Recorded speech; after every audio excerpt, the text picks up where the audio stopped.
Oh my goodness. What is she doing? What is she making? What is that? Oh, it looks like some radial design. It looks like a word.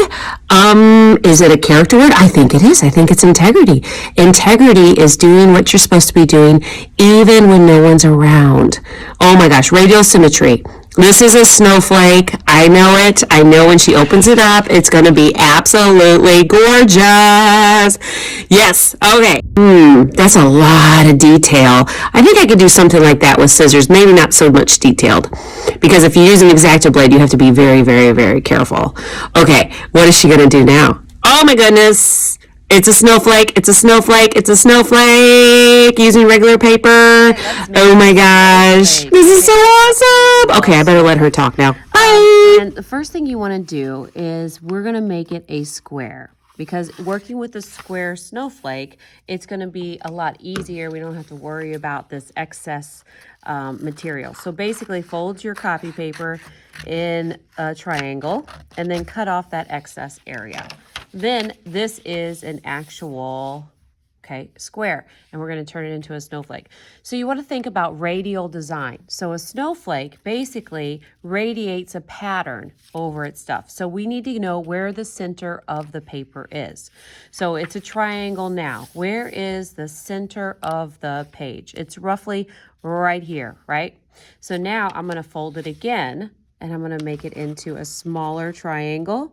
Now, these all look like corners, but where's the center of the page? It's right here, okay? So I'm just going to put a dot there so that I know.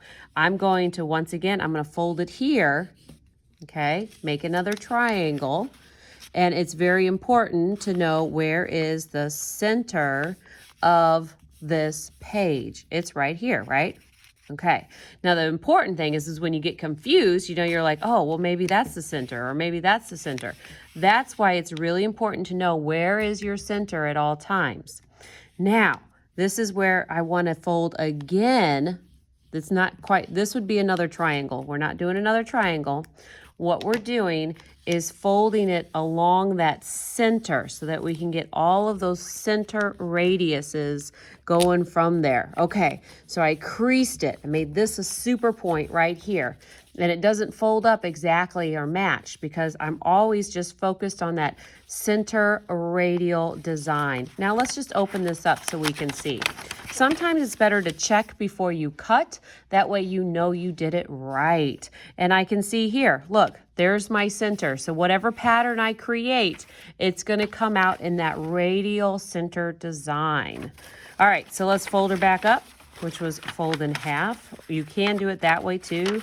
I chose the triangles because I think the triangles are a little easier. But however you get your folds to go all from that center point is what's important. Now, my next thing is I'm going to create the outside shape of it. So I'm going to take over here and I'm going to draw it. I'm going to do just like a little curve.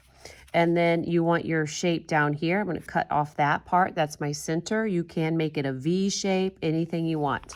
And then I'm going to put in a shape this way, and I'm going to put in a shape this way, and I'm going to put in one here.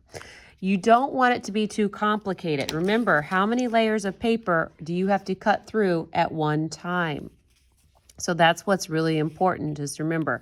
Notice also my shapes are fairly big. You want to go below this part because this right here, if I cut it right there, it's going to be basically flat edges, okay? And then I just give it a little curve to make it more organic. But it has to be below where that is. And then you cut off the tip because that's the center of where your snowflake will be.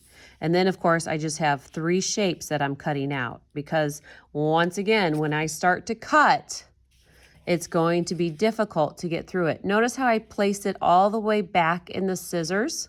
So I have more force and I pull it up. Be careful that you don't get too close and accidentally snip like your bottom finger here.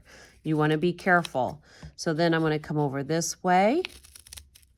And there's my scraps. Don't put scraps all over your house either. Gather them in a pile and then make sure they go into the recycle bin or the trash. Then this one, I'm going to go ahead and cut. And sometimes you'll notice that your cuts don't actually go exactly where you want. It's still going to be beautiful. This one is half the shape of a heart, so that when we open it up, we're going to see a full heart. Okay, oh, and I forgot, I usually do this one first because I'm cutting this one all the way off. What happens if I were to cut a shape through the whole thing? It'd fall into two pieces, right? Yeah, so you can't do that. So there, I cut out my shapes. Keep that gathered so we don't make a big mess. So this is my design. Now when I open it, we have that shape.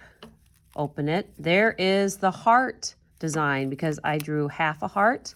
So as it goes, it's going to create that pattern that is a radial design.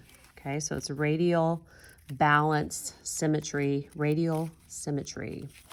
So here we go. Open it all the way up. And look how beautiful it is. Yay! Okay, you can get creative with this. You can mount it onto like another colored paper. You could get glitter and glue. You can make them all fancy. But I can't wait to see some of your radial design snowflakes. All right, bye!